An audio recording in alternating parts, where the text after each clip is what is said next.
warahmatullahi wabarakatuh. Kembali lagi bersama saya Seliriawan. Di sini saya akan melanjutkan materi sesi 4 akuntansi manajemen. Yang sebelumnya saya sudah menjelaskan mengenai materi sesi 3.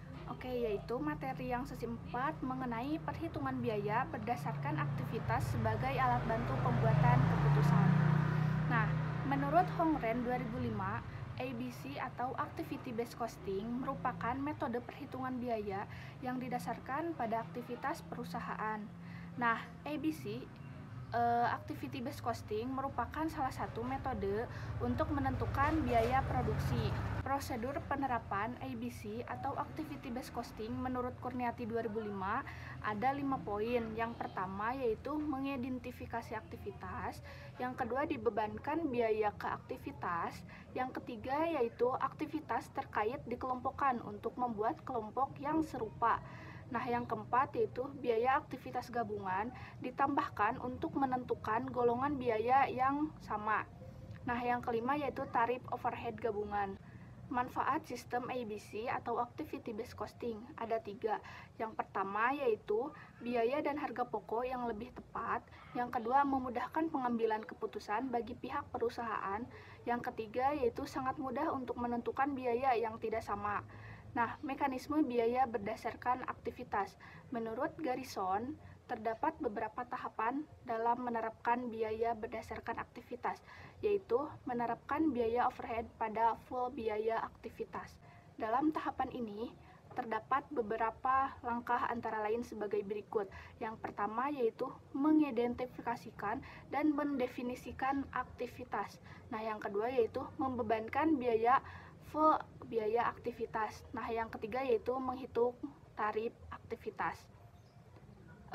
Perbandingan biaya produksi ABC Activity Based Costing dengan biaya tradisional. Di sini ada kelemahan dan kelebihan dari biaya produksi ABC dan biaya produksi tradisional.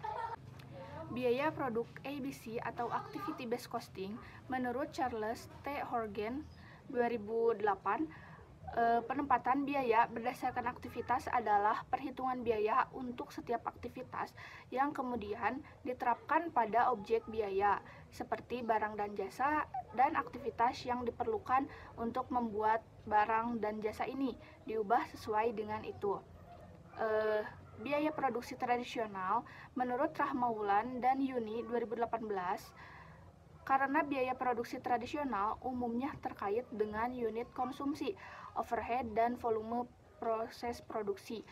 Alokasi biaya overhead harus dikerjakan berdasarkan jam tenaga kerja langsung, mesin, dan biaya bahan baku.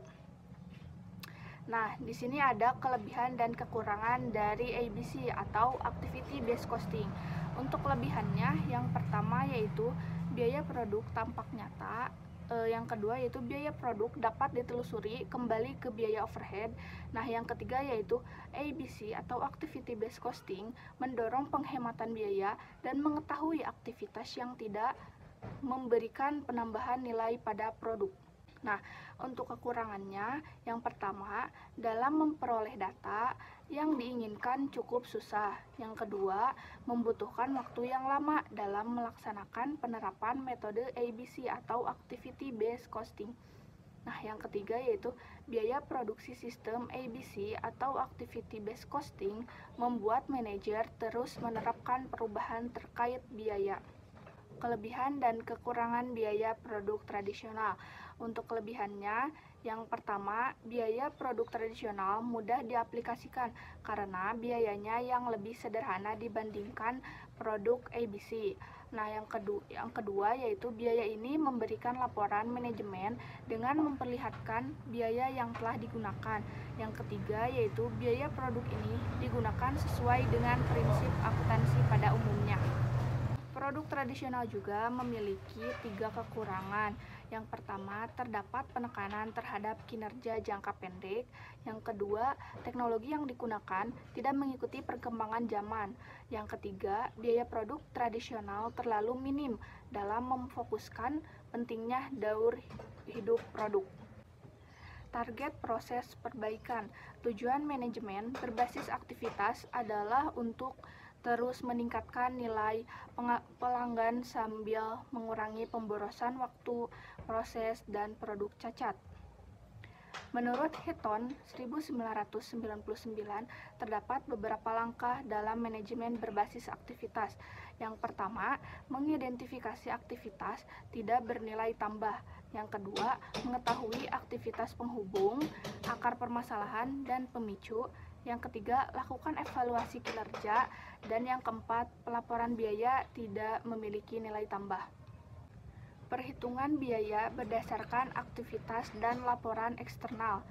Sistem ABC atau Activity Based Costing memberikan informasi yang dilakukan oleh perusahaan untuk menghasilkan barang, mengurangi biaya perusahaan untuk memproduksi produk atau jasa. Namun, pihak internal perusahaan lebih cenderung menggunakan sistem ini. Analisis tindakan ABC Activity Based Costing. Menurut Trey H. Garrison, Eric W. Noren 2012, laporan analisis tindakan merupakan tambahan yang sangat penting untuk perangkat ABC atau Activity Based Costing. Analisis tindakan memberikan lebih banyak informasi untuk pengambilan keputusan. Perencanaan laba menurut Carter Yusri 2002. Perencanaan laba adalah perencanaan kerja yang lebih diperhitungkan dengan cermat, di mana implikasi kurangnya dinyatakan dalam bentuk proyeksi, perhitungan laba rugi, neraca, kas, dan modal kerja untuk jangka pendek dan jangka panjang. Di sini perencanaan laba juga mempunyai 3 fungsi. Yang pertama yaitu memberikan pendekatan yang terarah dalam memecahkan suatu permasalahan. Yang kedua, menciptakan suasana organisasi yang mengarah pada pencapaian laba dan mendorong timbulnya perilaku yang sadar akan penghematan biaya. Nah, yang ketiga yaitu mengarahkan penggunaan modal dan biaya upaya kegiatan yang paling menguntungkan. Perencanaan laba jangka pendek. Perencanaan laba jangka pendek merupakan proses penyusunan anggaran perusahaan, namun terdapat beberapa komponen yang menjadi bahan perhitungan dalam proses perencanaan jangka pendek, seperti harga jual, volume penjualan, biaya variabel, biaya tetap, laba bersih. Perencanaan laba melalui model CVP atau Cost Volume Profit. CVP atau Cost Volume Profit merupakan sebuah alat atau sarana bagi seorang manajer untuk dapat memahami hubungan antara biaya, volume penjualan, dan laba yang mengacu pada interaksi harga produk, tingkat aktivitas, biaya variabel per unit, total biaya tetap, dan produk yang terjual.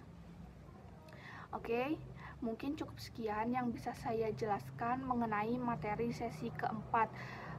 Kurang lebihnya mohon maaf. Wassalamualaikum warahmatullahi wabarakatuh. Bring it down, make it clap. I got 3 old thoughts, new